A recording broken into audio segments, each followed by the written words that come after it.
You can take your seats. We'll get started. Just give your mic to John. Okay, Garnaut. okay, That's all yeah, he's yeah. telling you. Of course. So I'm going to undress you. Yeah.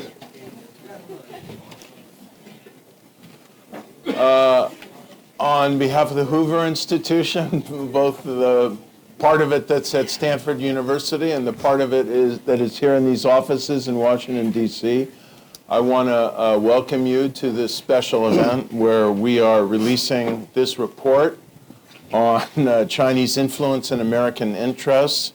The subtitle is Promoting Constructive Vigilance, and that is a theme that we will keep repeating and expanding upon over the course of the next roughly hour and 45 minutes.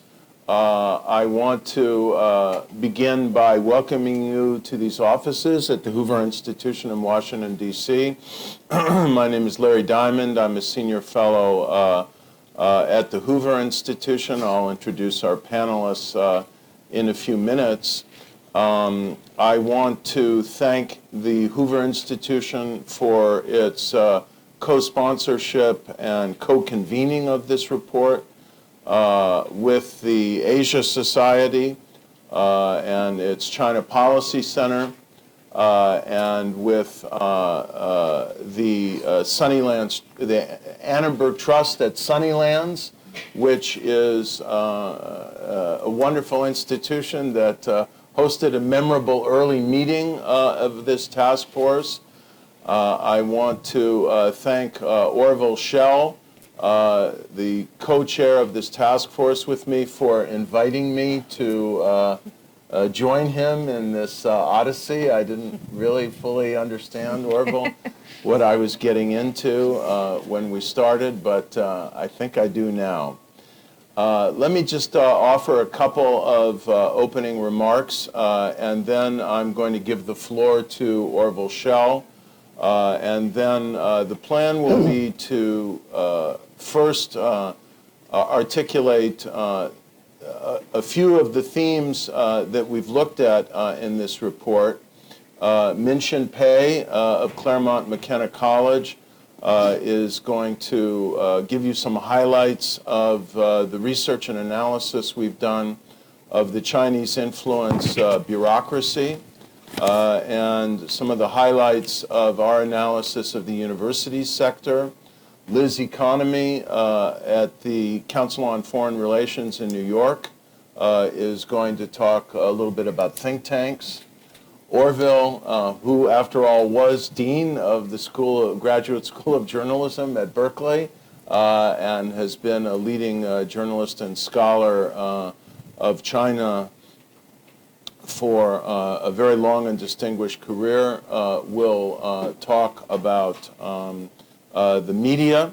Then, because Minxin will have to leave, we will take just a few questions from Minxin.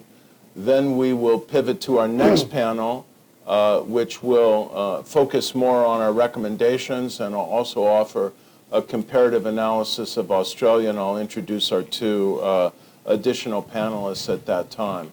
Let me just say part of what really triggered this report is in fact what Australia has been dealing with, and New Zealand and other countries where we frankly acknowledge, but particularly with respect to Australia and New Zealand, I think, as it will be obvious for people who follow this at all, that the challenges they've been dealing with are now far more palpable, far more serious, and the penetration by Chinese influence activities that are not transparent and fall outside the traditional realm of soft power projection are far more serious probably than at least we've been able to assess so far here in the United States. But around the world, countries have been waking up not only to China's rising global power, to its transparent and legitimate use, many countries do it around the world, of traditional soft power means, but to another form of power projection, which the National Endowment for Democracy has called sharp power, and somewhere in this room is Chris Walker, who was the lead author of that report by the National Endowment for Democracy.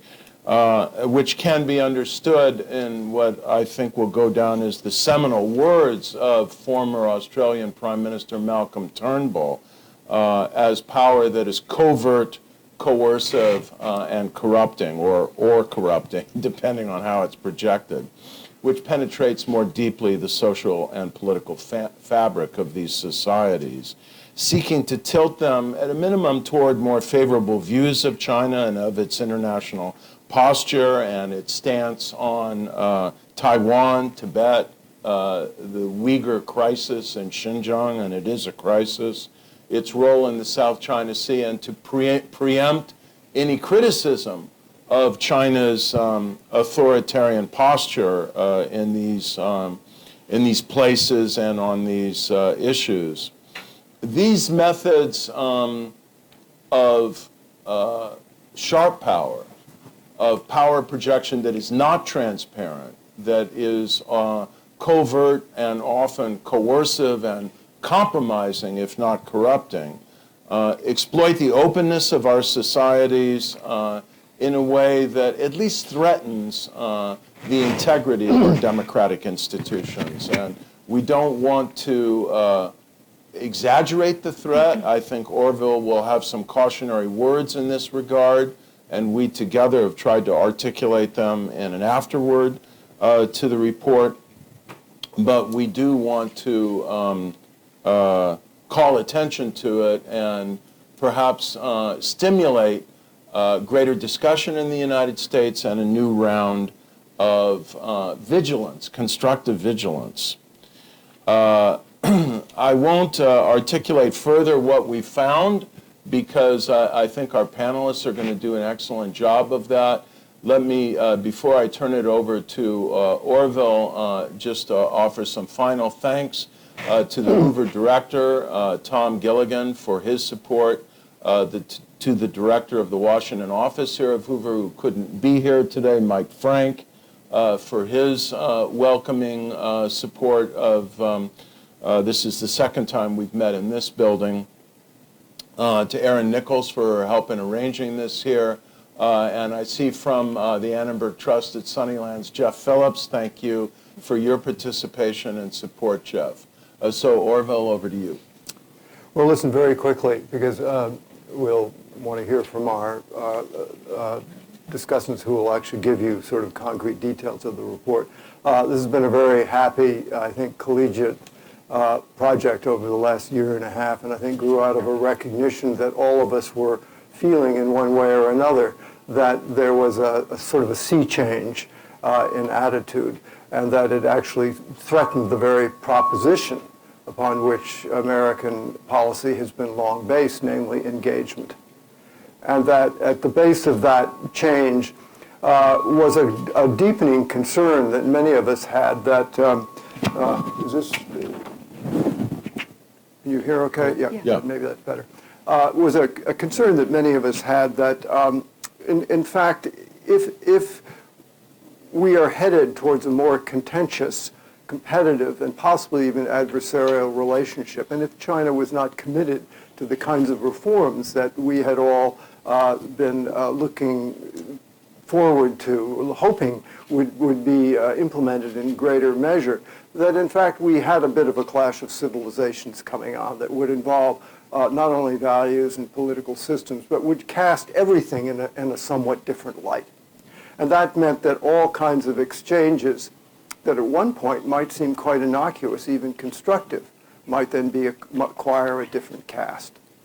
And that's really what I think we are sort of groping at in this report. And we've looked at various sectors. You will read it. I won't go into it, but looking at universities, think tanks, pondering the role of philanthropy, Chinese money, how Congress is being interacted with by China, the diaspora community, the media, all of these things, I think really at this point bear our scrutiny, at least to map and know what is happening. And after we do that, it seems to me then we are obliged to ask ourselves, what are the consequences for our country? What are the policy significances, and how might we respond? Now, the last thing I want to say is that in the response, of course, is everything. And here, our country has not had as august a tradition as some we might hope in. Sometimes when we move to oppose something, we move in a rather spasmodic, totalistic, and sometimes quite frightening way. And the last thing I think any of us want to see happen is kind of a wholesale attack against Chinese, China, anything of that nature. And this is going to beg, I think, of our country and ourselves a kind of real discretion as we respond, as I think we must, to do it in a way that is temperate, justified, and doesn't lead to a kind of any kind of a McCarthyite witch hunt. You all know the litany. So with that caveat, it's with some trepidation that all of us went into this. But I think at very least we owe it to ourselves to know the extent of what is happening, what are the mechanisms by which it is happening, and with that in mind, let's... Let me just correct the record here, since I misnamed your center. It is the Center on U.S.-China Relations at Asia Society that has been our lead partner in this, and Orville, of course, is the Arthur Ross director of that center. And if you want Minxin's full distinguished title, it is Tom and Margot Pritzker, Professor of Government and George Roberts Fellow at Claremont McKenna College. And Liz Economy is the CV Star, Senior Fellow and Really Director for Asia Studies at the Council on Foreign Relations. Known to us on our project as Minxin and Liz. Yes. Okay. Go ahead, Minxin. Good. Okay. I will deal with two sets of issues. One is how the Chinese system internally is organized to make decisions, to execute decisions by the leadership. First, China has really a very extensive, large, sophisticated, and specialized organizational structure, entities, units that are devoted to the promotion of Chinese influence abroad. These organizations include party organizations, state departments or ministries in the government, and also quasi-state groups, such as official associations, think tanks, and so forth. So it's hard to find an equivalent of the Chinese system because it is really so extensive and so well organized. Second point I want to make here is that this is not something new. China has had a long-standing policy, strategy, and system to promote its influence abroad. What is different today is that China today has a lot more money to invest in these activities. And also, the Chinese government has now placed a much higher priority in projecting Chinese influence abroad. The turning point, when you look at the literature, the record is around 2008. Before that, there might be activities in this department, in this sector, but they were not as aggressive, not as well funded. But after 2008, you see much more concerted, much more organized efforts. And another point I want to make is that these Chinese entities are assigned very specific tasks. So it's one department would be in charge of just media. One department would be in charge of dealing with the diaspora.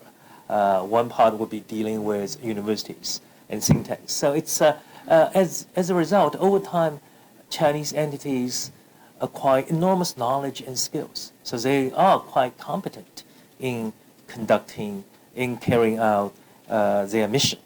And finally, when we look at policy making, we find that the leadership is not really involved in tactics. The leadership lays down broad guidelines, and the individual departments develop, refine, and execute the policies. And another thing that makes the Chinese system unique is that they have a system of coordinating various departments through national conferences, through internal publications.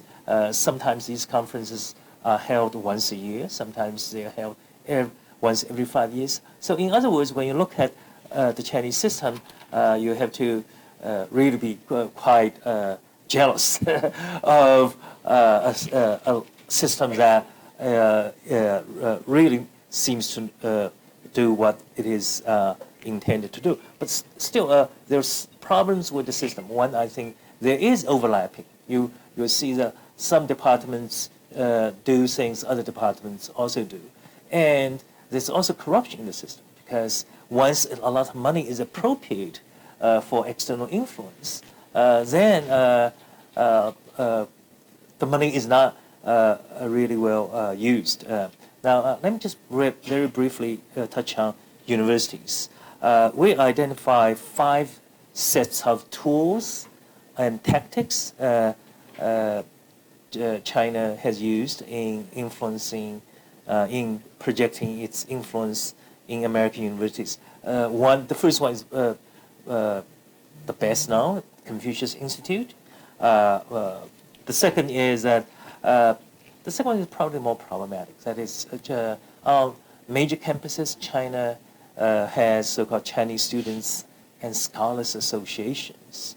These associations are not exactly student unions, because they have very close ties with Chinese consulates. And they are occasionally mobilized by Chinese consulates for activities sanctioned or directed by Chinese consulates. The third one is gifts and grants coming from Chinese sources. Then the fourth one is direct pressure Chinese government puts on universities if universities are conducting things that they don't like. And finally, it's intimidation, deterrence, or threats aimed at scholars in order to deter them or prevent them from carrying out scholarly activities that are contrary to the interests of the Chinese government. I think what we recommend in the report is that as far as Confucius Institute is concerned, we don't actually advocate banning Confucius institutes in the U.S. We advocate very serious reforms that will safeguard their integrity, safeguard academic freedom, and ensure that the control of these institutes rests with American host institutions rather than with Chinese, their Chinese sponsors. We also recommend due diligence. This is especially important where gifts and grants are concerned. We want to make absolutely sure that the money comes from legitimate sources. We also recommend that universities be very alert to risks embedded in various activities, programs with China. And we also call universities to defend academic freedom, especially the freedom to conduct research, to ensure access of their scholars in China. And finally, we also advocate strict reciprocity, because the kind of openness this country provides for students from China, scholars from China, is unimaginable. If we could, as scholars, if we could get a fraction of the freedom Chinese students and scholars have in the U.S., I think we'll be very, very happy, and our productivity would be much, much higher. So that's what I. Great. Oh, yeah. Okay, Liz? I thought we were going to take questions from Minxin. No, we'll do that after the Okay, three great. of us. Okay, well, I think, so I'm going to talk about think tanks, and I think that follows very naturally off of the university discussion that Minxin just laid out.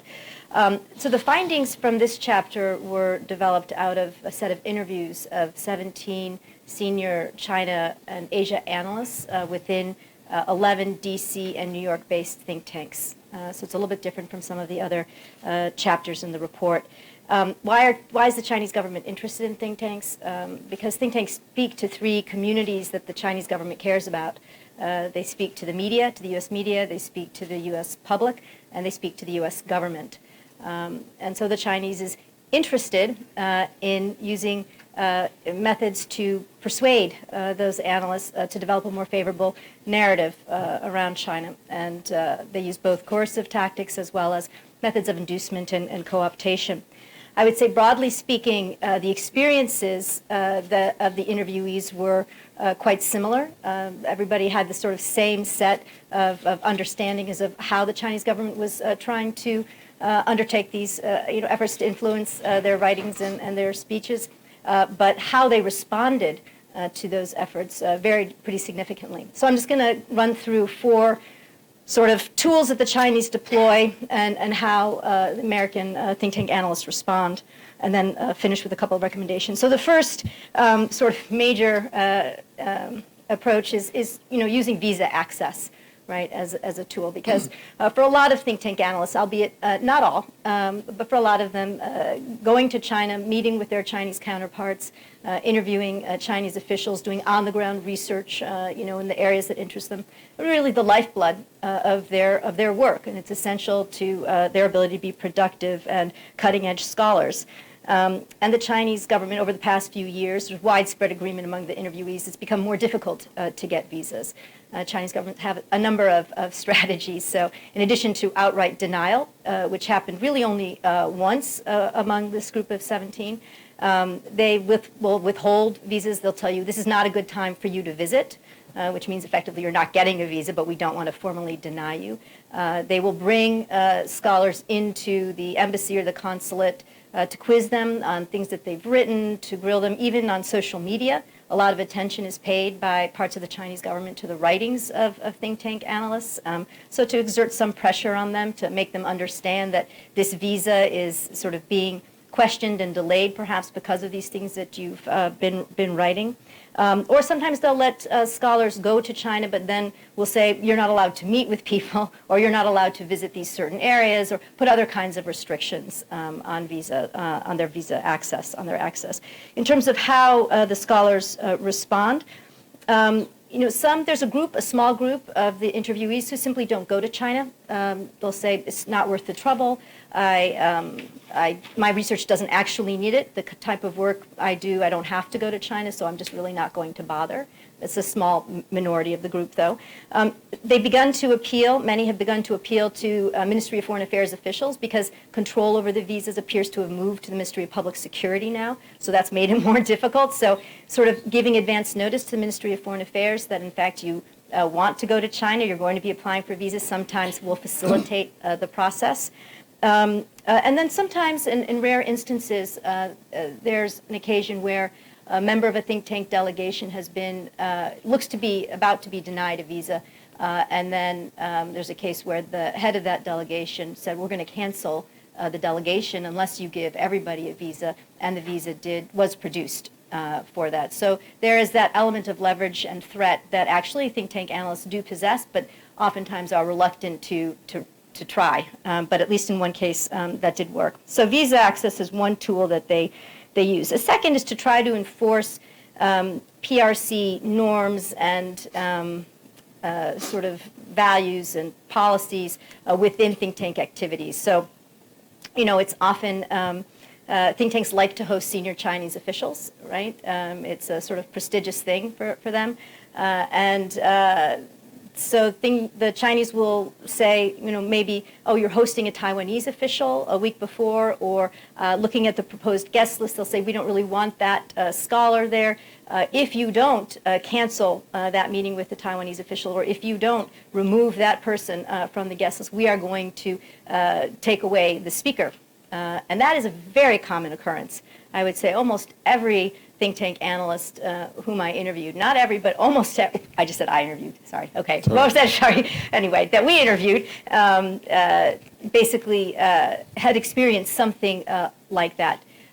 Overwhelmingly, the think tank analysts refused to bend to the Chinese pressure, but there have been occasions where the heads of think tanks have acceded to the Chinese demands. And I think this is a crucial distinction. In one or two instances, the head of a Chinese think tank told an American scholar at that think tank that he shouldn't come to this meeting because the Chinese had asked that he not be there.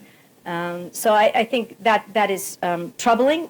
It's not the majority of the instances, but it does happen. One other thing that they are beginning to do is to try to shape the delegations from think tanks, right? That's to try to shape the American side by suggesting participants for the American side that they believe will present a more benign view of China. So when the Chinese side looks for like a track 2 dialogue, and each side is responsible for its own representation, they'll say, why don't you put on so-and-so and so-and-so and so-and-so?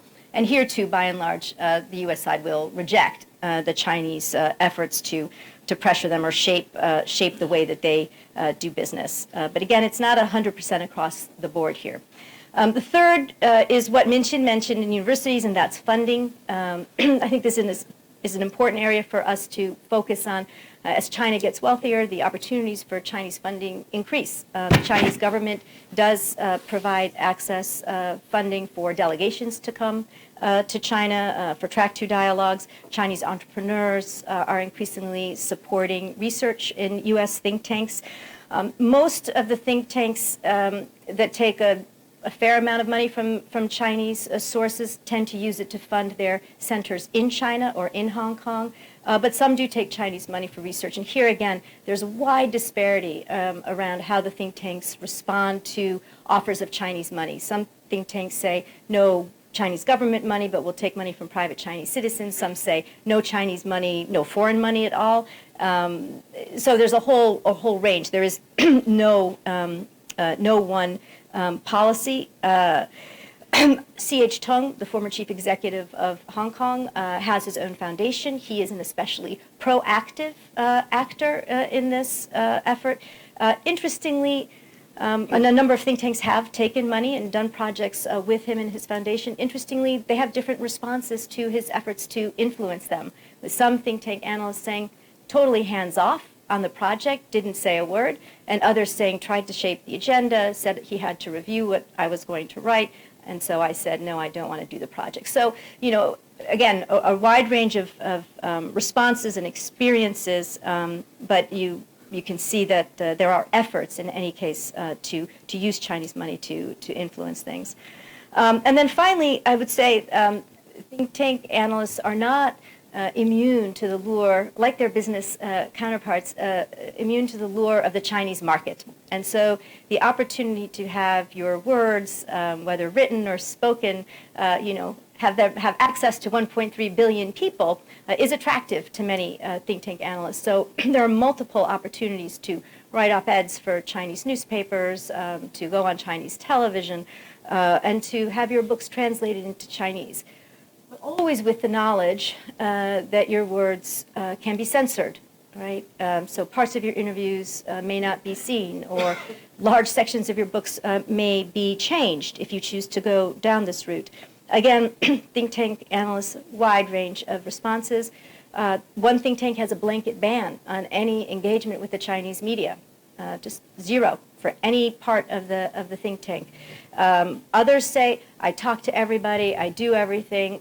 I want my books translated into Chinese, just full bore. And most are sort of in the middle. I talk to reporters whom I trust. I only do live TV to make sure that there's no opportunity to, censor what I say. So, and in terms of book translation, I think over the past few years, there's been increasingly a sense that it's not worth the trouble. That, anything remotely sensitive or even not sensitive is likely to be censored, and the battles that you're going to have to engage with the Chinese publishing house really make it not worth it. And frankly, most of the people in China who are interested are going to find a way to read your book, and there's probably going to be some bootleg translation in any case. And so I think there's been a fairly significant diminishment of interest within this community in terms of getting books translated. So what are our recommendations for this? I think first is the issue, transparency is essential, and especially when we're looking at funding. funding from Chinese sources, whether the government or private sources, very important to make clear, the role that they've played in this. It's not to say there shouldn't be any money. I think people should make their own decisions, but how that money is being used, I think, is essential to have it right up front in terms of when your research is produced. A second in terms is sort of maintaining the integrity of your institution. So we recommend that if somebody on the delegation is not getting a visa, that the delegation be canceled. I think it's very important that the Chinese not be able to exert that kind of leverage over the makeup of the U.S. side of a team. And certainly don't back down, when you're holding your own meeting, right, in your own institution. Don't allow the Chinese to tell you, whom you can host, whether you can have Taiwanese or a Tibetan or someone else that they don't like speak at your institution. Don't back down in that sense, and perhaps develop a code of conduct among think tanks. And here, I think it would not be difficult to have a code of conduct developed among the think tank analysts themselves, but I do think it is essential to have the heads of the think tanks invested in this. And there were also some cases where senior board members of these think tanks played a role in capitulating to Chinese. So I think in terms of the governance of the think tanks, those are really the people that you need to have engaged in this process of developing a code of conduct.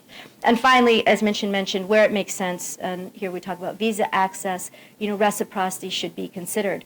Why should Chinese think tanks, analysts, and scholars have 10-year visas when American think tank analysts are begging to have the Chinese open the door for a single entry visa? And then the last point I'll make is just, I think it's not all about, this research really focused only on China and Asia analysts, and the Chinese are very much approaching other analysts and think tanks who don't work on China, right? And the Chinese media is approaching them as well. And many of these other think tank analysts who work on the Middle East or energy and environmental issues really don't know much about China, right? They don't understand the difference between the Chinese media and the American media, or, who's who in the Chinese government that might be approaching them. And so I think education of other analysts within think tanks is also an important next step for us.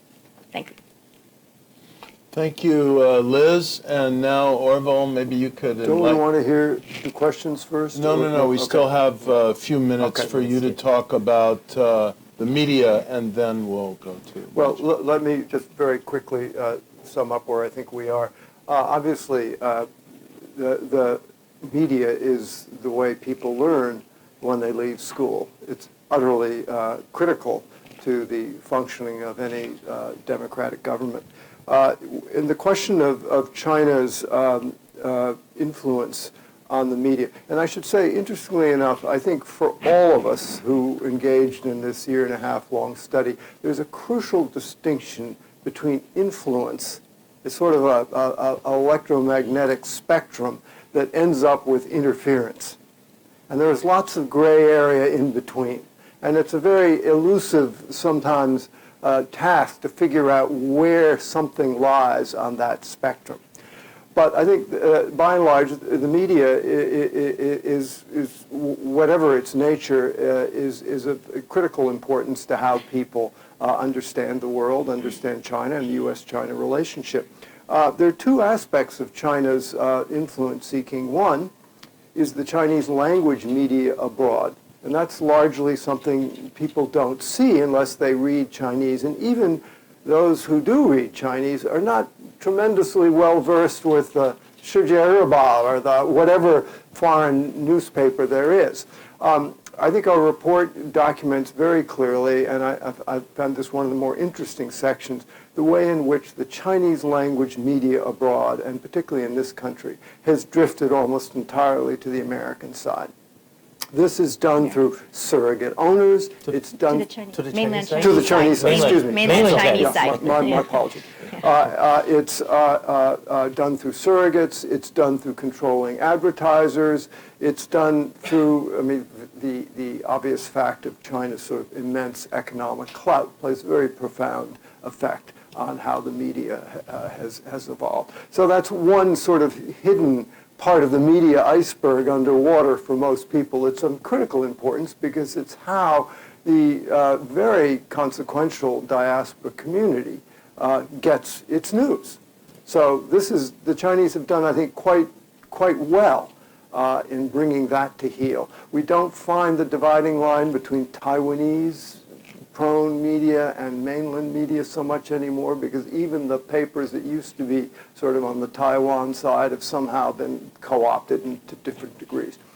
And of course, the other aspect of the media proposition is English language in America, but Africa could be French or Arabic, wherever, is the proliferation of Chinese media outlets abroad with no resistance from any open society, because after all, we are dedicated to free and open press. Anyone can start a newspaper or a television channel.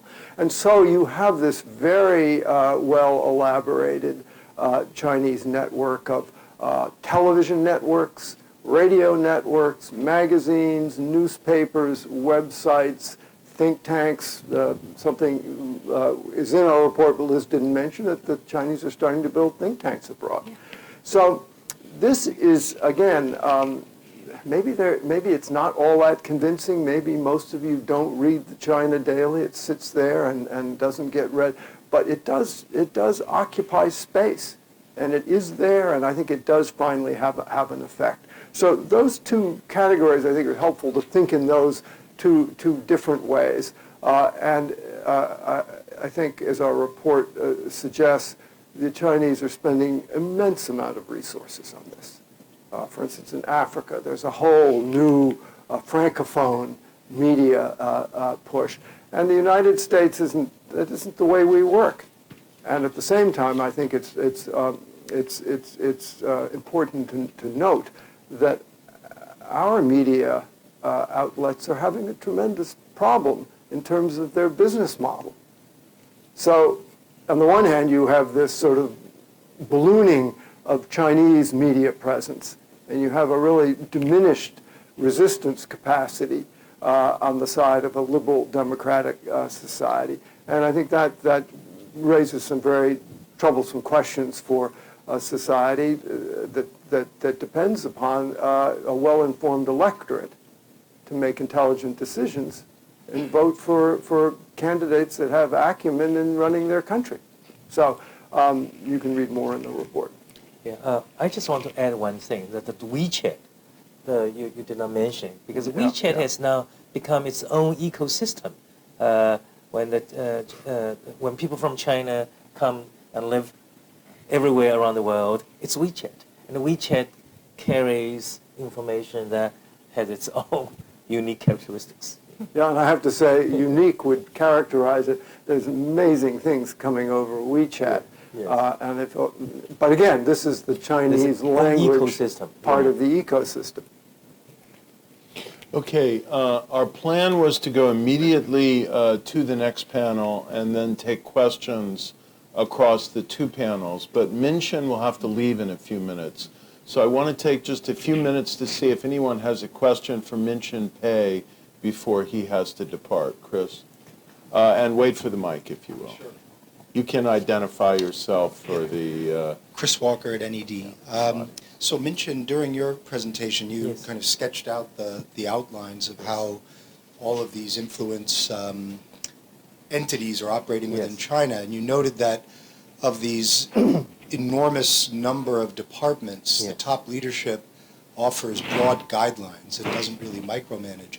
Could you talk a little bit about what those broad guidelines are? What is the kind of underlying logic of what they're trying to do? Well, sometimes they would. There are two ways these broad guidelines are made. One would be through a collective deliberative process, like part of your standing committee meeting. They meet to decide what to do with projecting Chinese soft power or influence abroad. And out of these meetings, some broad guidelines would emerge. But also, the top leader, in his speeches, he will emphasize a theme. Xi Jinping's theme is tell the Chinese story well. 讲好中国故事, and give the world a China option. So once these key phrases are repeated by himself, in various speeches. Then it becomes a national strategy. And then bureaucracy would come up with very specific methods or tactics or policies to execute that particular guideline. What is the Chinese? Wow. Lots of different versions. Do you want mine or do you want Xi Jinping? His. No, the broad line is that it is a successful one-party state. It can deal with challenges that democracies are failing to deal with. So this is the China story, to put it in a very simple way. It's the China dream. Yes, sir. Michael Yehuda from George Washington University. My question is, it seems to me that from the very beginning, from Sun Yat-sen onwards, the relationship between what you call the diaspora or the Chinese living overseas has always been an ambiguous one in terms of relationship with China. But under Xi Jinping and the Chinese dream, it seems to me that the demands on their loyalty has increased greatly, and that what is called here Chinese Americans are not recognized as such within China. They're Chinese. Now, they may have a certain American dimension which is useful, but in the sense of, say, Jews in Israel, this is a very different kind of relationship. If you agree, could you explain how, under Xi Jinping, this has acquired, if you like, a new sense of identity? Yeah, well, just as a Chinese American, speaking from personal experience, I would say the Chinese government never sees people like me as American. They see people like me as Chinese. So if Liz and I go to China, the hurdle for grabbing Liz and put Liz in jail is much higher than grabbing me and put me in jail. So that's just in terms of treating Chinese, diaspora as part of China. We do see, I think, more aggressive efforts today than before, largely because of this tell the China story well, and also because there are differences in generations. My generation is the Cultural Revolution generation, which has a very different view of China than the younger generation for whom the Cultural Revolution really does not resonate. So that's all I can say. Okay, so Minxin, we will release you now to your next obligation. Thank you very much for joining us. Thank you, Liz. We'll bring you back when we switch to Q&A more broadly. I'd now like to welcome to the stage Winston Lord, who, as you know, is our former United States ambassador to China and former Assistant Secretary of State for East Asian and Pacific Affairs, and John Garnaut, who's a political risk consultant to the Australian government and was senior advisor to former Prime Minister Malcolm Turnbull during the period when I think Australia made important headway in facing up to this challenge. I pass the baton now to Orville to moderate. Well, let me immediately pass it to Winston. I think there's really nobody who can give us a sort of the overview, the arc of how we got to today better than Winston can. And of course, it raises a lot of very troublesome questions about wherever we are today, where are we going to go tomorrow? And that is a question all of us are pondering. Winston. Okay, thank you, Orville and Larry. I will try to put this report in the context of overall U.S.-Chinese relations. I want to make clear that in much of this I'm speaking personally here. I'm not speaking for the group as a whole. But very briefly, this report, I think, is a microcosm of the current status of U.S.-Chinese relations generally. It's a fairly ominous landscape, and I think it mirrors a fairly ominous crossroads in U.S.-Chinese relations. But so does our response, in which our objective is to promote positive and stable relations with China. But we feel that in order to do that, whether it's in this area or generally, is going to require a somewhat firmer response in order to improve the atmosphere. And I think this group is symbolic of a mood shift in America among many constituencies. We've gathered together, not only here, but of course in other countries, scholars, think tankers, media types, former government officials. But our mood shift of a more pessimistic perspective of the current status of relations is echoed in other constituencies, the Congress, the military, the business community, which has been a major supporter of U.S.-China relations, and of course the U.S. administration itself. But at the same time as we feel a firmer posture is needed, we guard against sliding toward hysteria or Cold War or demonization. We need a calibrated response to China's action, not a sledgehammer.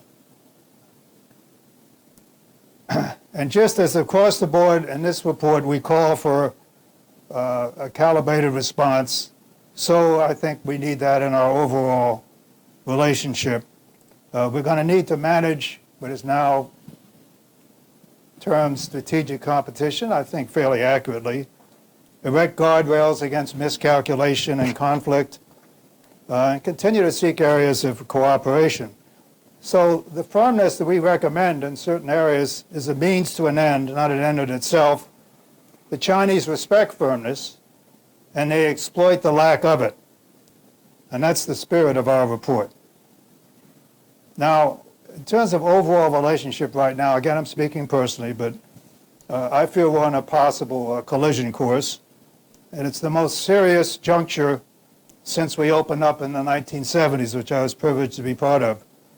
We've had previous problems with China, but there's usually been around one issue: Taiwan, planes colliding, the wrong embassy getting bombed. And even Tiananmen Square massacre crisis was at a time when China was much weaker and we had much less intersection between our governments and societies. Now the problem with China, the challenge is systemic. You have in any event the historical foundations of the rising versus established power, which is always going to create tension and competition. And as we've already dated other elements, I think we can go back roughly to 2008, the financial crisis with China saw the West falling on its face, had a feeling of greater self-confidence in relative terms, and also you had the Olympics, which is sort of a coming out party for China being a great power. But it's greatly intensified under Xi since 2012, both on the political and domestic fronts.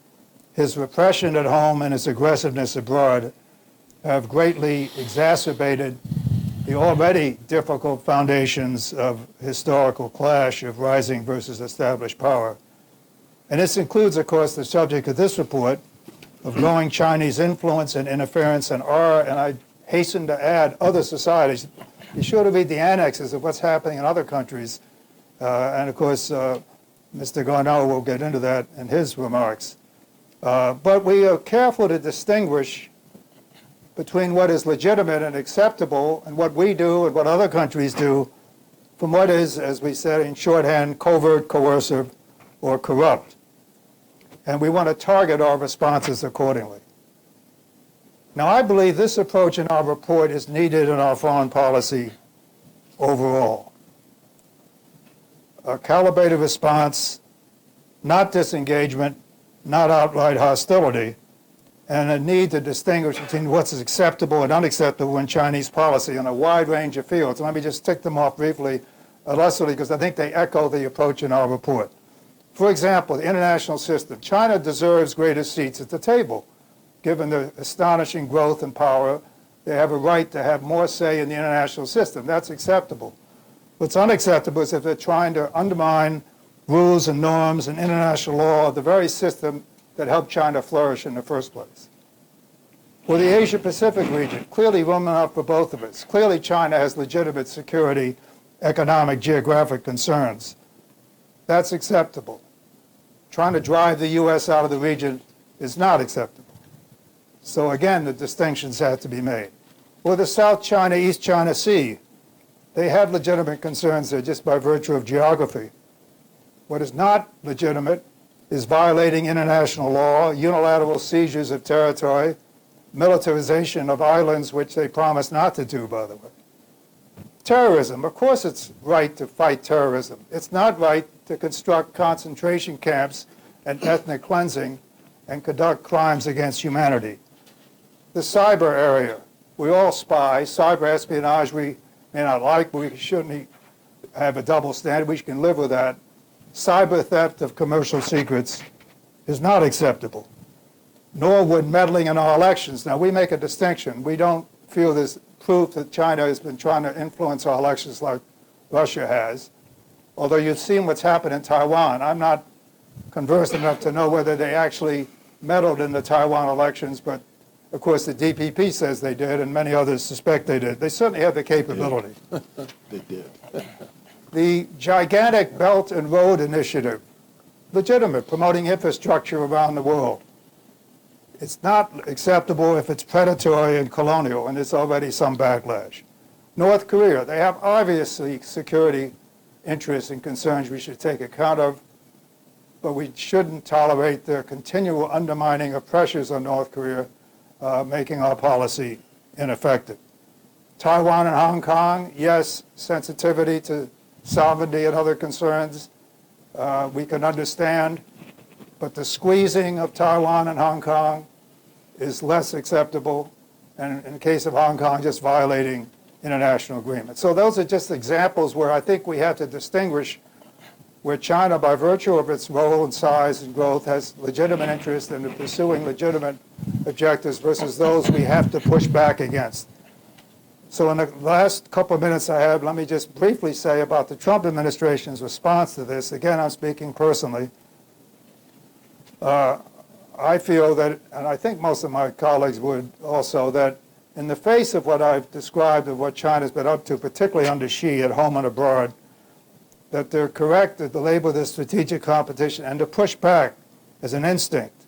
And there's been some specific sensible steps that I at least would endorse. The stepping up of maritime patrols in the East and South China Seas, even in the Taiwan Straits. The BUILD program promoting development finance, working with Australia, Japan, and India on development projects in the region. The more recent focus, correct one in my view, on forced technology transfers, IPR theft, subsidies to Chinese companies, the advanced technology challenge. So these are some steps that I think I at least feel positive. But, and this is a huge but, the fundamental approach to China, as in our overall foreign policy of this administration, I feel is way off base and destructive. China policy begins at home, and it begins with your Asia policy, it begins with your allies, and we're screwing up on all three fronts, this administration is. In Asia, withdrawing from the TPP was a disaster. Failing to show up at APEC and East Asian summits is very important, and a negative trend in this administration and leaves the field to Chinese leadership. The hostility to multilateral agreements, like with Iran or climate change, not only abdicates U.S. leadership and leaves the field to China, it's a threat to the security and health of the planet, and it shrinks areas of cooperation with China where we could build a better relationship. Confronting our allies at a time when we need multilateral pressures on China, whether it's security or economic. The love of dictators and the failure to promote democracy and human rights destroys our soft power, and it encourages the ominous global trends in this area where more and more systems are looking like the Chinese system. And above all, China policy, like foreign policy, begins at home. And we must get our act together, both economically and politically. We've got to celebrate our diversity rather than exploiting differences. We should encourage immigration and other forms of diversity. We should respect the rule of law, the media, and independent judiciary. We should invest in our future, whether it's infrastructure or science and technology or education. In short, we should make the U.S. more competitive with China and a better model for the world. Now, in 2 days, Xi and Trump will meet in Argentina. There's a 49% chance there'll be a big deal where be another phony victory declared by Trump where a few crumbs are thrown to him. I think there's a 51% chance there'll be a holding action in which the leaders agree to suspend more tariff reduction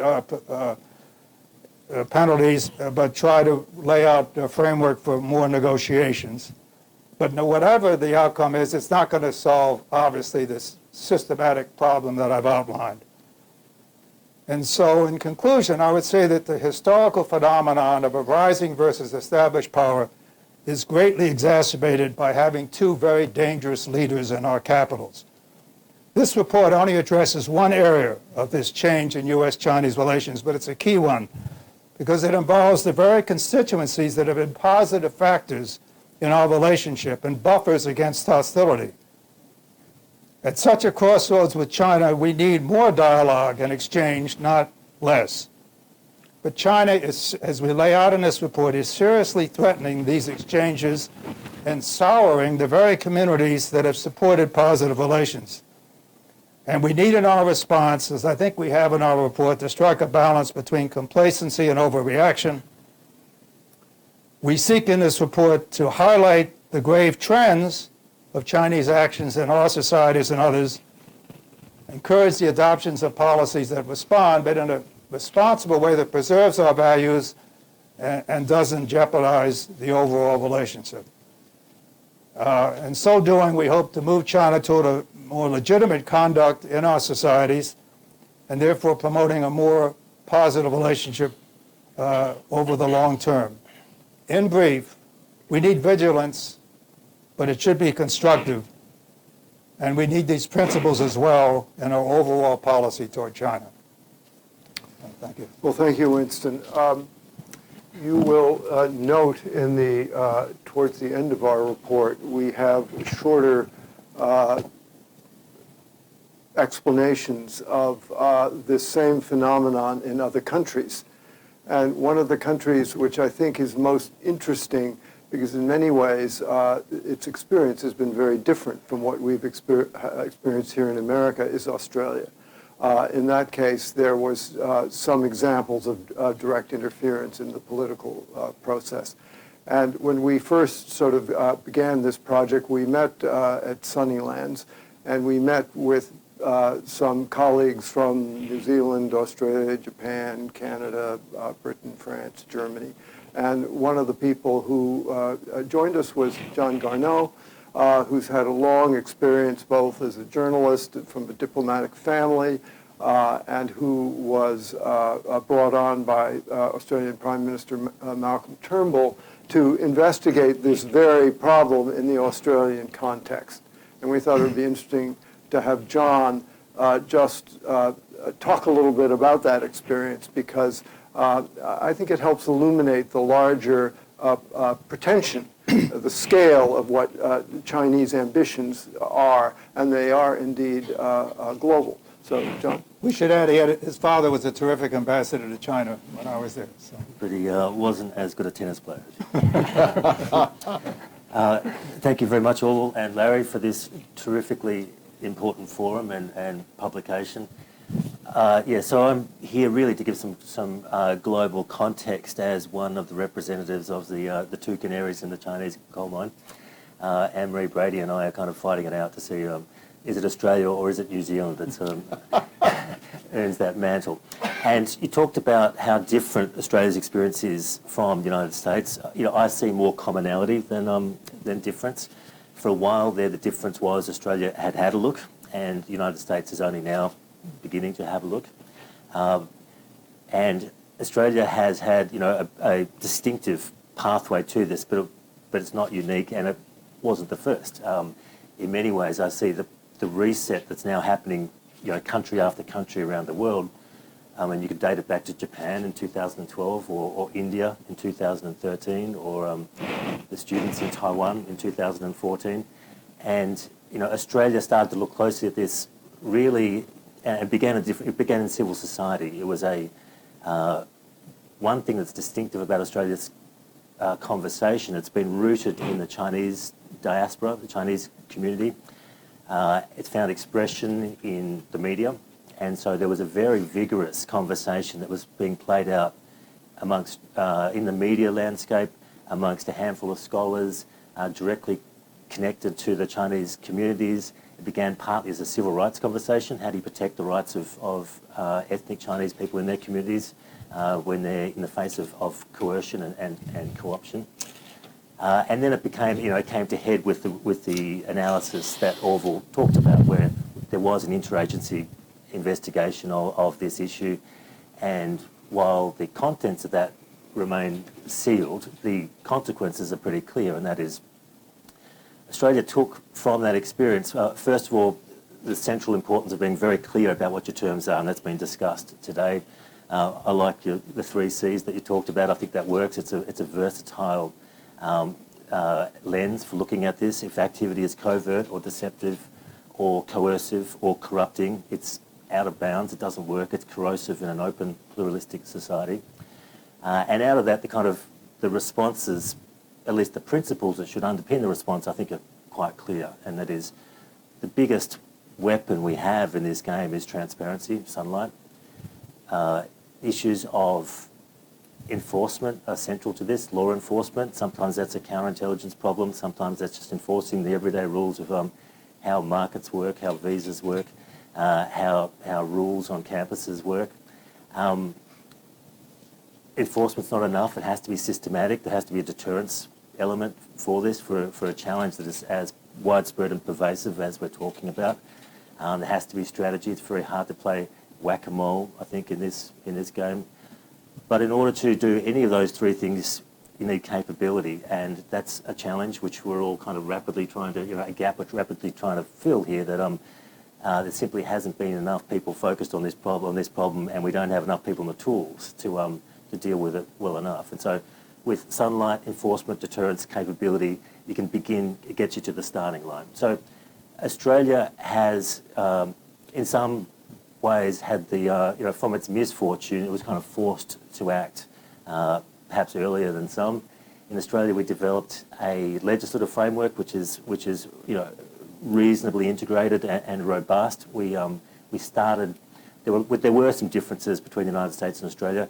We have a much higher trade dependency, in fact, enormously higher than the United States. We have a proportionally larger Chinese community, particularly a mainland-born Chinese community, much higher proportion of Chinese students, PRC students on campuses. So it's a more intense issue in Australia. We don't have the counterintelligence and law enforcement infrastructure and tradition that the US had, so it became a more permissive environment than the United States. But like I said, there was this distinctive asset of having a more vibrant conversation about these issues for a longer period of time. So there were, we were earlier on the learning curve and had a critical mass of people who could engage in this conversation. The legislative response has been completed this week, actually. John, tell people quickly, because they may not know, what was the legislative response responding to? So the media investigations in Australia had shown quite clearly that Beijing-linked political donations was getting into the heart of the political machine, where all the major parties were in some way in danger of becoming dependent on Beijing-linked money, and that was a dangerous situation. It was a dependency that had to be broken. Now that was really the kind of the final stanza on a process that had been growing for a long period of time. So that can't happen unless there's until after sort of co-option of community leadership groups has taken place, until the media landscape had been curated to some extent, particularly in the Chinese language media, as you talked about. Very difficult to have an independent voice in the Chinese language media in Australia right now, similar to the United States and New Zealand and Canada.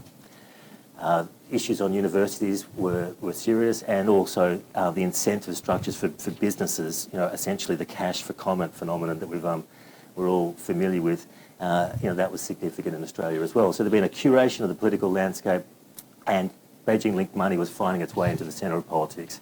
That was a potentially critical situation. The response we've seen is a four-pillared legislative response. First was a restructuring of security agencies, and so there is a more integrated national security, domestic internal enforcement intelligence system. We now have at least a fairly high-level counter-foreign interference task force, which in theory at least is capable of integrating concerns across all this, this vast range of silos and institutions that we're talking about. And there's a bureaucratic actor at the table that can press these interests. There's an array of new criminal laws that are brought into place. Australia did not have the counter-interference laws that would make it illegal, for example, for Vladimir Putin to do the sorts of things he's done apparently here. So we started from scratch with the criminal regime, the counter-interference criminal regime, new espionage laws. Essentially, I understand that we did a lot of learning from the United States and kind of took back partly what the FBI wished they had. We've got a new transparency scheme, which again began with a modelling of the Foreign Agents Registration Act and then kind of was broadened and adjusted to the kind of the situation that we found on the ground in Australia. And there's also, just this week, we've got finally got through a blanket ban on foreign donations. And so they're the four pillars of the legislative response. Now only just coming through, the transparency regime comes into force in a couple of weeks. We'll see how this goes. We're piloting this. These are new structures, new systems. I'm sure they're going to be bumpy in implementation to begin with. We've got to build up capability. That can't happen from a standing start, but at least we're at the starting line in dealing with this in this problem. And if I could echo exactly what everybody has been saying the whole way along, it's all about calibration. It's all about being very clear about the principles of what's acceptable and what's not. What you if you don't agree with it, is it something you kind of debate and push back on the public as in a diplomatic space or the public conversation, or is it something that requires a law enforcement or even a counterintelligence response? I think you've got to be very clear about those things. So it's all to be seen how it plays out. I'm personally optimistic about the ability of robust, well-established democracies to eventually work their way through these really complex areas. Almost inconceivable a year ago that between us, where we are, we're all kind of converging on a broad consensus about the nature of the problem and a loose consensus about the nature of the response that is required. I'll leave it at that, but I'm looking forward to the Q&A. It's interesting. Some of us were in Sweden a week, 10 days ago for the Stockholm Forum.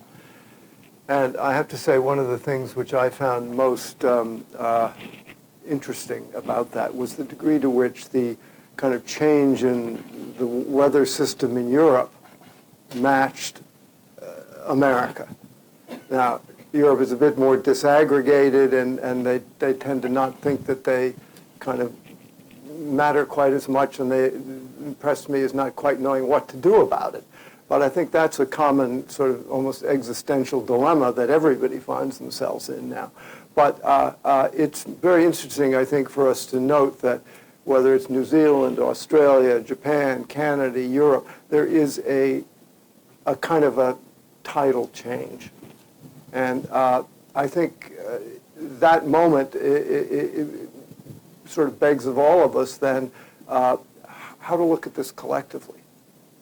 Because if we do it in isolation, it won't be as effective. Now that's a big challenge, but I just put that out there. So let's. Were you going to let me say a few things? Oh, Larry, of course, my esteemed co-chair. I was about to excommunicate you. That would have been. Thank you, Orville. So I wanted to add a few general kind of reflections and share some other kind of policy ideas very briefly. First of all, let me just note the irony or dilemma of where we're at. We're an open society. We want to remain an open society. We don't want to put it crudely, descend to their level. But I think we did feel that if we don't push back a little bit in terms of reciprocity, we're not going to get their attention. Secondly, I want to, as a comparativist, I think everyone knows I'm not a China specialist, say a word about the uniqueness of China here. It's not just its scale and resources, but, in terms of other non-democratic actors on the world stage that are projecting sharp power and inappropriate forms of influence, China is unique. It is the one remaining communist party state. And the Marxism may be gone from all of this in terms of economic structure and so on, but I think what's very striking in almost any analysis you read, but certainly ours, is the Leninism is alive and well. And there it is in elaborate and increasingly astonishingly broad and articulated form in the Chinese influence bureaucracy, and the remarkable and I think very significant mapping of it we have done in the diagram on page 147 of this report. Let me interrupt you. You said it's the only communist. I mean, last time I checked. No, the only major generator of sharp power on this scale. Of course, Vietnam and others. No, the point being, remain. The Russians don't compare in scale. I mean, the Russians aren't communist anymore, or at least they don't have the communist party architecture. I consider they're pretty Leninist as well, but anyway, go ahead. Maybe. Now, then that leads to a point about if we're going to develop some new and more robust measures of the kind I'll articulate, who should the focus be? We did not discuss this in the report, but I will just say I think at a minimum much of what we're talking about should be focused on not just China, but Russia and Iran as well. And I'll articulate in a second exactly which principles I think should be reflected there. And finally, my favorite line, one of my favorites from a movie is Roy Scheider in Jaws when he sees the size of that shark and says, "We're going to need a bigger boat." And that is really, I think, the principal takeaway that I find from our work. We just are going to need a much bigger response, both from and more vigilant, but also more resourceful from both American society and from the U.S. government. So some very few specific things now to underline. Number one, that different sectors, Liz spoke about think tanks, Minxin about the universities, have got to get their act together and not allow the Chinese Communist Party state influence bureaucracy to play its practice divide and rule tactics. This is why collegial gathering of information and forging of common standards, common response, code of conduct in these sectors is so important. And this would bear on Confucius Institutes, for example, where I underscore they must not be allowed to maintain secret agreements that no one knows about. In the university, we had one professor tell us that of China studies tell us that his university would only allow him to review their contract with the Confucius Institute. It was like a CIA thing. He had to go into a room. He couldn't take notes. He could only read it, and then, he left. Underscore, I think, here the importance not only for China, I will say Iran, Russia, and other authoritarian generators of sharp power, maybe for all foreign countries, but at a minimum those, and I would include here now the Gulf states as well, absolute transparency on the part of universities and think tanks in terms of receipt of funds and other grants and contracts. We didn't talk about local and state governments. I think it's an extremely important chapter in our report. They are very vulnerable. I was shocked to discover in the course of our work that in many states and localities, it is not illegal for foreign governments and foreign actors to make political campaign contributions to local and state government campaigns. Some rule it out, some not. I think there should be a federal ban on this. And we need to do a lot more, and we, I think, must and will do more to brief and engage organizations like the National Conference of Mayors, the National Conference of Governors, the National Conference of State Legislatures. I think one of the most important recommendations we have in this report, which one or two of the advanced articles already published this morning picked up on, is these actors just need more help. They don't have the resources to vet all of these potential interlocutors and whether they have obvious and even published connections to the Chinese influence bureaucracy. And I don't think it is realistic to ask all of them to go to the FBI every time they might have a question.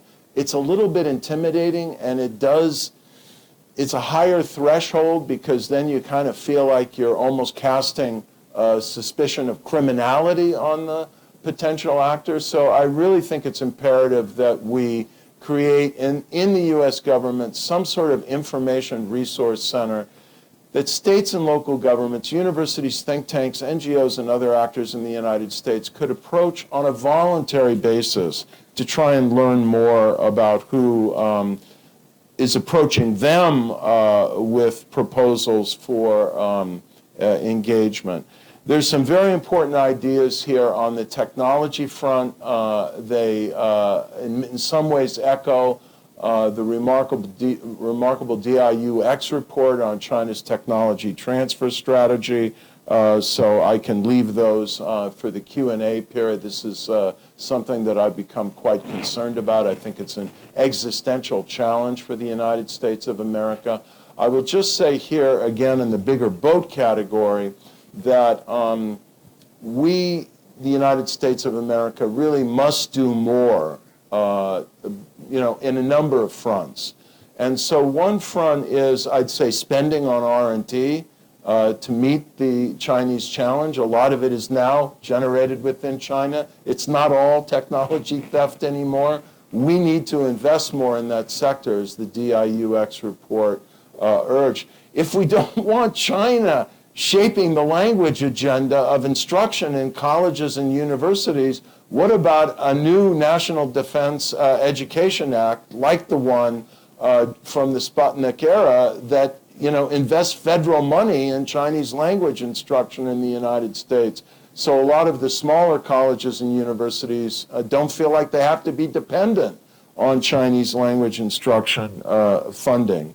And I think you just go through sector and sector, and you see here and in our international engagement in terms of support for Chinese language media abroad that are trying to level the playing field against Chinese government or party funding, we just need to be more resourceful.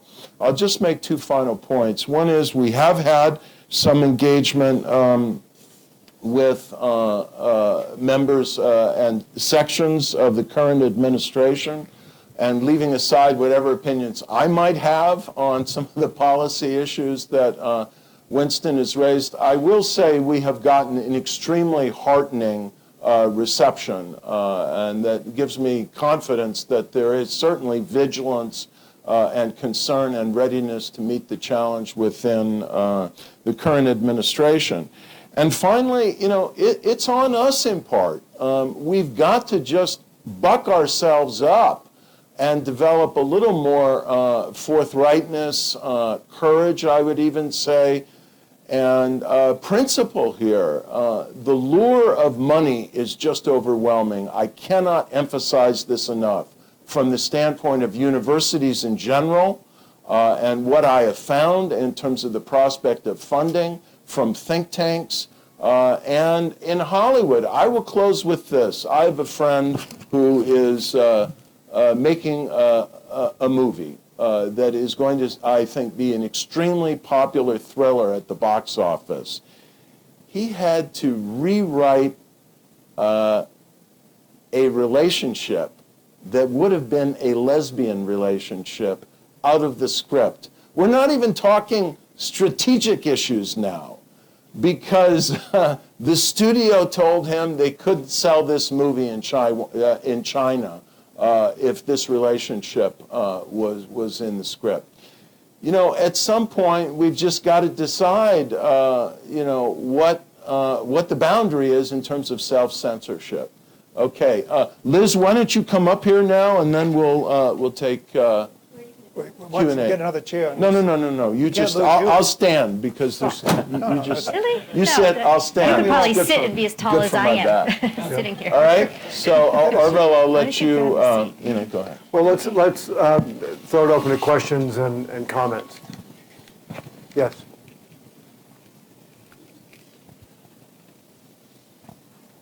Yesterday, I was at the CECC's hearing about the religious persecution about China. And Dr. Hoffman, who testified there, made a very impressive comments. She said that the camps are only the symptoms, and the cause is the Communist Party, Communist Chinese Party, CCP. And even if the camps cease to exist tomorrow, the root problem is still there. So I was a little bit shocked by her comments. So I'm start to think and wondering why, when we discuss all these symptoms, including what we are discussing today, also I think symptoms. Why we are always, it seems to me we are always reluctant to think or talk about the root cause of all these symptoms. So I'd like to know your opinions of why the situation is like this. Sorry, I forgot to say I'm Jennifer Zhen from the Epoch Times. I think Larry Diamond did mention that a Leninist state does have a certain apparatus and way of doing things, but panels, comments? I'll leave it to China scholar to address. Look, one part of the answer to this is we try to control what we can control and is what is most urgent to us. And so I think it's about actually trying to control or constrain misbehaviour where it impinges on our interests. We haven't been doing a very good job of that to date. The idea of also reaching in and trying to go further about China's internal affairs is, I think it's an interesting conversation, but there are kind of more urgent priorities at home. So I think that's part of the answer. Well, it is relevant to this report in the sense that the Chinese influence operations here and around the world are designed to make it look like the concentration camps in Xinjiang are, you know, high school education or something. So one way to get that problem is the whole broad question of how do you factor human rights into your overall foreign policy. We don't have time to go into that today, and where it should be in terms of priority and how much impact you can have from the outside. Very tough with China these days. But you certainly can try to make sure that the world is more aware of the atrocities taking place, and to the extent that the Chinese, in unacceptable ways, influence the media and think tanks and universities, they're going to shape this narrative in a distorted way, which will exacerbate the problem. So it is relevant to this report. Other thoughts, questions? Yes.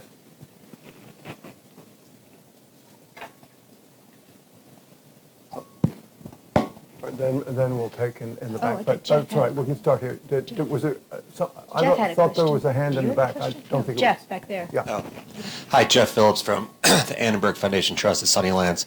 I think the mapping of the different agencies in China that the task force has conducted is really important. And just doing a quick count, there are 58 agencies listed in that diagram. I guess my question for the panelists is, how coordinated is this from the Chinese bureaucratic perspective, and just sort of how would you characterize that their approach? Thank you. John?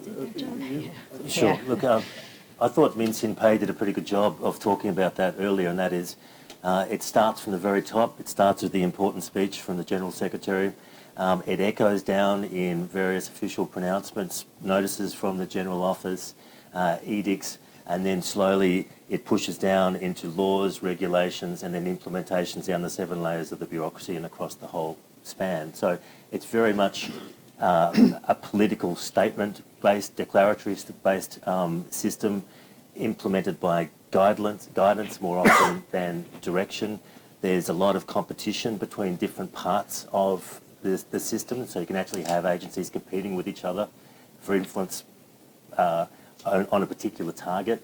But this is something that we urgently need to study better and map better in order to have some explanatory power about what's going on. A good example of the top-down dimension, and Orville, you may want to comment on this, is that she has personally, in effect, said that Chinese journalists should be agents of the party and not just independent media representatives.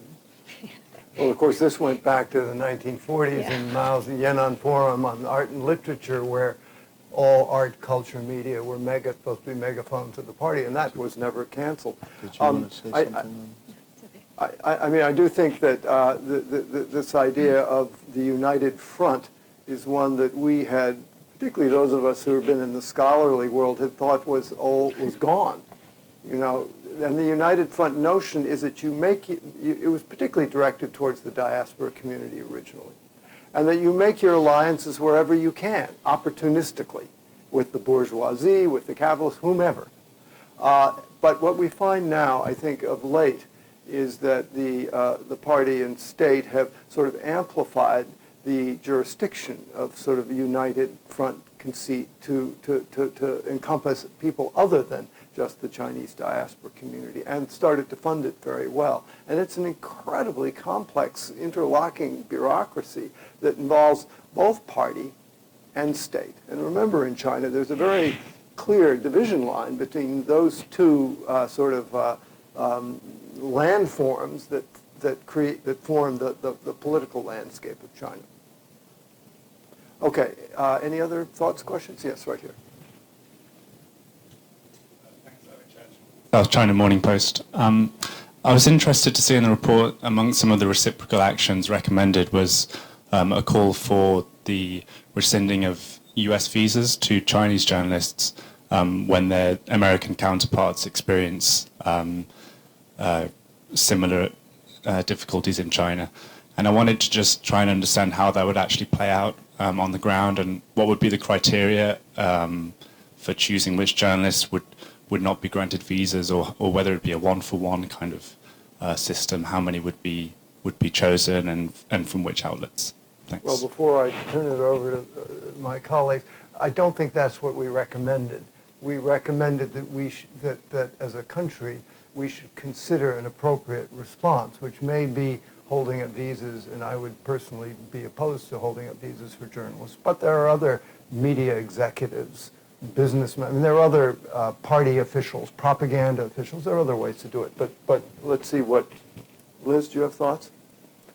No, I mean, I think in the think tank world, like I mentioned earlier, we do think that there's a role for a degree of reciprocity. And there were differences of opinion, I will say, in terms of how far that reciprocity should go and whether it should extend to, you know, not granting scholars from Chinese institutions that don't host American institutions, not allowing them to come and be hosted in American institutions. And, you know, there are a range of different things. But I think it's really to think through sort of the opportunities that we offer here and how do we get equal access there. And if we don't have equal access there, then, you know, maybe to send a message, you know, to the Chinese that we no longer will accept this sort of unlevel playing field. I think that was really much of the point, at least for the think tank side, and that speaks to the sort of 10-year visa issue.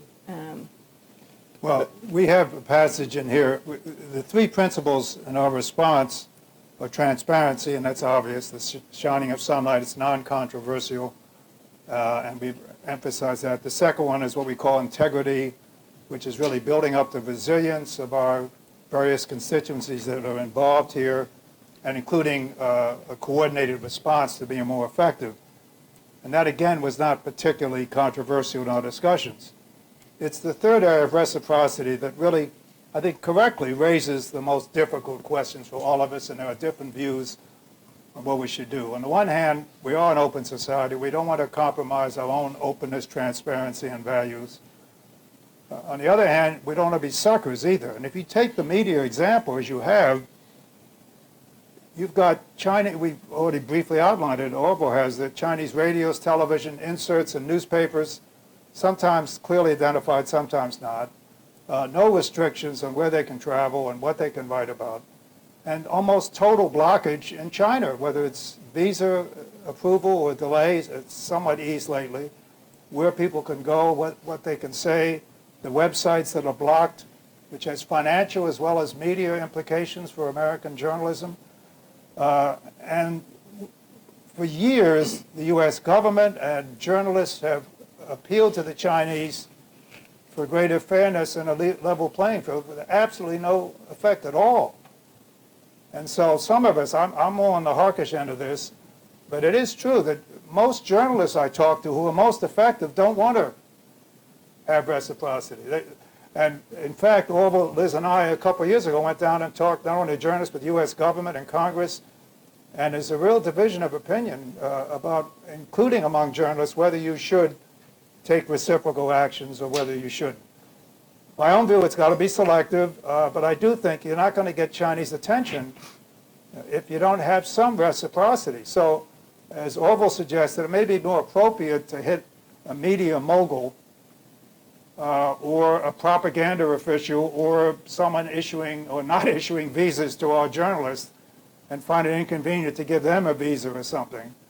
But even the journalists now are now agents of the Communist Party, so I'm not quite as sensitive about delaying some of that. But it's got to be calibrated. We don't want to descend, as you say, to their level. But I personally feel, and there is a spectrum of views in this within this group and certainly in our society, that some selective reciprocity is needed to get Chinese attention.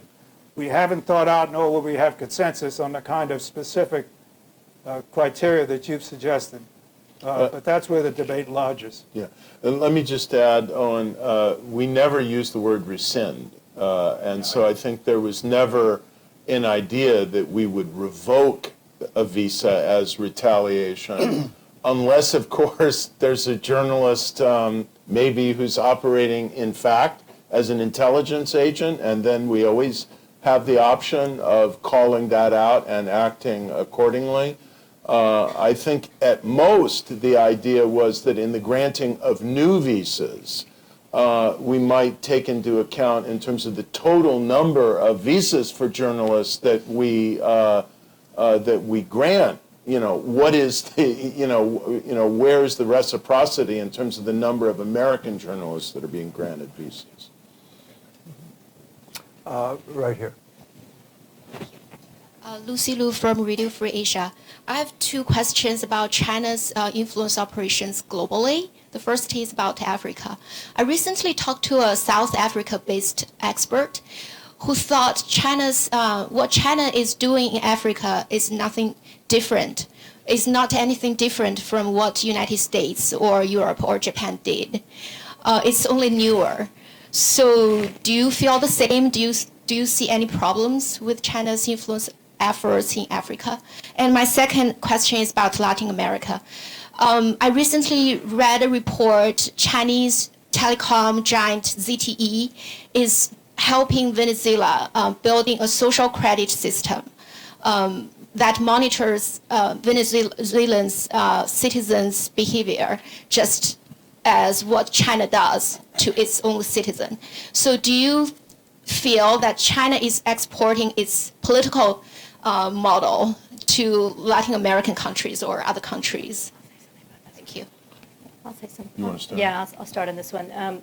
So this is actually a big source of debate in the American think tank scholar community about whether or not China's exporting its political model. And I happen to believe that it is exporting parts of its political model, as you suggest, not Communist Party per se, but definitely the fusion of technology and politics that allows for a more authoritarian and repressive regime.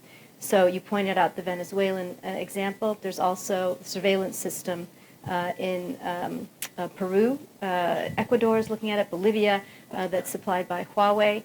In Africa, you see the Star Times in Kenya providing the digital infrastructure and at the same time pricing out, there's an article about this, pricing out the BBC and Al Jazeera so that, Chinese media becomes the dominant foreign media voice, as it's linking up. You have Chinese officials training Tanzanian officials on how to manage the internet and the media and sort of constrain public dissent. So I very much think that their influence operations, if you want to call them that, are quite robust. And, it takes willing participants in these countries. I mean, to be fair, right? It's not as though the leaders of these countries are standing up and saying, no, we don't want your surveillance system. These are being welcomed. But I think even if you are not enormously concerned about what's happening within the countries, and I'll say, I am a little bit concerned about the Trump administration's approach in the free and open Indo-Pacific, that it stresses sovereignty as opposed to developing as opposed to supporting democracy or free markets and democracy abroad, that it's saying, we're just supporting sovereignty, because I think that does not allow us to compete effectively against what's taking place in terms of these Chinese efforts. And just to cap it all off, because this is something I have thought about, you look at Chinese influence then, right? Because what they're really doing is creating, if not a network of allies, right, at least a network of supporters that then when you look at the United Nations and institutions of global governance and norms, you're going to have a whole set of new nations that are going to support sort of what China is trying to do around things like internet governance and human rights. So I think there is a very significant challenge being posed by China's expansionist efforts throughout much of the sort of still developing world in Latin America and Africa. Let me add a couple of points. First of all, with respect to national responsibility, the national governments that are buying into these surveillance systems and coercive data collection, potentially leading even to social credit systems, are not democracies, even if, as in Kenya and Tanzania, they have competitive elections. These are not decisions that are being subject to national debate. The second point to be made, I can't demonstrate this, but if you look at the way China is operating now, I think it's a reasonable assumption that in all of these arrangements where there is Chinese provision of telecom technology, and certainly Chinese provision of internet censorship and surveillance technology, there's also data collection going on. Data is now, the new oil of the world economy. And I think these Chinese telecom companies, which we stress in the report, they're companies and they're NGOs, there's no wall of separation between any of these actors and the Chinese party state. And so the most ominous thing on the technology side, to my mind, is the threat globally to individual freedom and privacy that is coming with China's absorption and importation back into Chinese supercomputers of all this individual data, not just from their own people, but from other countries. And the third thing is, what China's doing in Africa and in other parts of the world when the BRI mutates in the forms Winston was talking about, it does have a ring to it in terms of precedent. And the ring, the historical ring, is colonialism.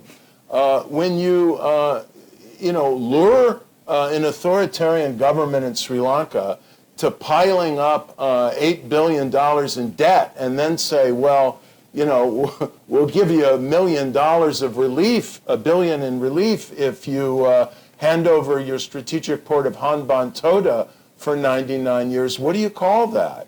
And that's going on all over the place in Africa and in various ways. And I'll just say, as an Africanist, and you study history, but also public opinion and how it's changing now in Africa, I think they're going to reap the whirlwind. There's a lot of resentment of it. Now, I know we're heading towards 11 o'clock. Maybe we'll have one final question, and then we've taken enough of your time. Yeah, thanks, Mr. Chairman. I'd like to circle back a little bit to Professor Yehuda's comments earlier. It's interesting, and perhaps John Garnaut could comment on this, but Chinese Americans here are now very troubled by this atmosphere that we find ourselves in, this juncture that we haven't seen since the 70s, as Win so rightly pointed out. Wang Qi, a friend of ours, wrote a piece where he feels very much unwelcome in the country that he's lived in since 1949, I think, or 48. I've talked to other Chinese American friends who are also feeling beleaguered or unwelcome. So my question is, do you have any recommendations, and how do we sensitize Chinese American communities, first to reach out to them, say, you're here, you're one of us, but also be sensitive to some of these issues, and then to comment about Minxin's remarks. It's appalling that someone like Minxin should feel more vulnerable in China than someone like Liz or myself. And you'd think that would be an area where significant and quite vigorous pushback should be called for. So any comments on this?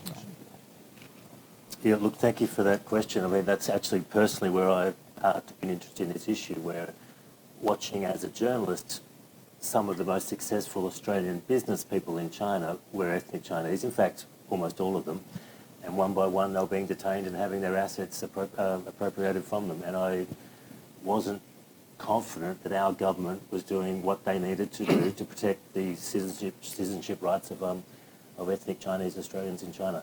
So one of the first things we have to do is to absolutely go out of our way to show that you're even more equal than everybody else when it comes to protecting your civil rights at home and abroad. That's a question that applies increasingly in our own Chinese communities, as it does to ethnic Chinese Americans and Australians abroad. Beyond that, I think anything that can be done to proactively create pathways of leadership, of business leadership, community leadership, and political leadership, and official leadership has to be done, because in some ways what Beijing has very successfully done is co-opted those pathways of leadership. So you have to go out of your way to create alternatives. And you have to bring Chinese voices into this conversation. We're not doing as good a job as we can, but it's very early days. We've got a long way to go. There is this notion that Minxin described, Yan Huang Zhi Sun, which means the sons and daughters of the Yellow Emperor. And this is, and Professor Yehuda mentioned this notion way back in Sun Yat-sen's era. I won't get into history here, but simply to say that this idea of China as being an ethnic construct all over the world. And so this in effect, has the pernicious effect of sort of putting a target on the back of Chinese everywhere and saying, you're ours in some way that is a bit unclear.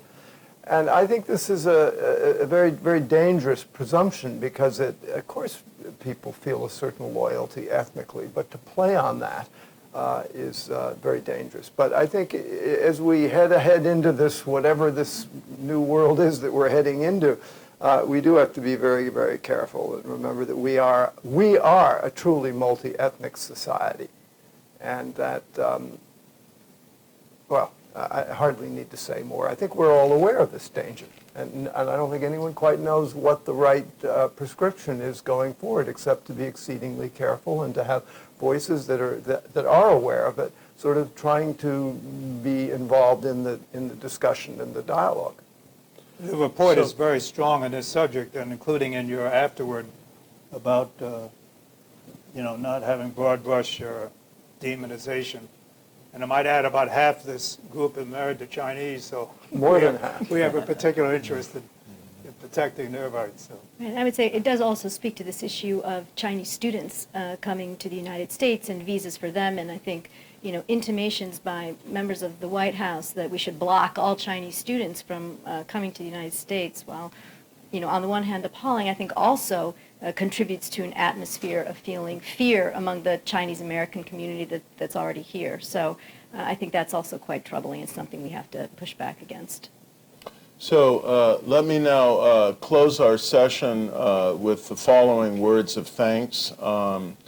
I want to acknowledge Kyle Hutzler, who is a second-year MBA student at Stanford, who really was our kind of, he was the house whip that really kept this project moving, and he had an important drafting and editing role in the project. So we're deeply in your debt, Kyle, for everything you did. I see my Hoover colleagues, Mike Frank, who directs the Hoover Washington office here, and Russell Wald joined us early on. So thank you both again for all of your support. We have at least one other member of our working group here, Glenn Tifford, who's a visiting scholar at Hoover. Did I miss anybody else from our group who's here that I haven't acknowledged? And I want to say two final words. First of all, Orville, it's really been a pleasure working with you on this. I think we have collectively done something significant here. And finally, to all of our working group participants who are here, thank you for the ones who came and contributed. But to all the others, we really want to reiterate our vote of deep thanks. People put an enormous amount of work into this, including original research, original interviews, and a vast amount of assimilation of the knowledge we had. And it was all on a volunteer basis. I've certainly never experienced anything like this in terms of such a idealistic and principled collective effort. So thank you all very much for coming. That was so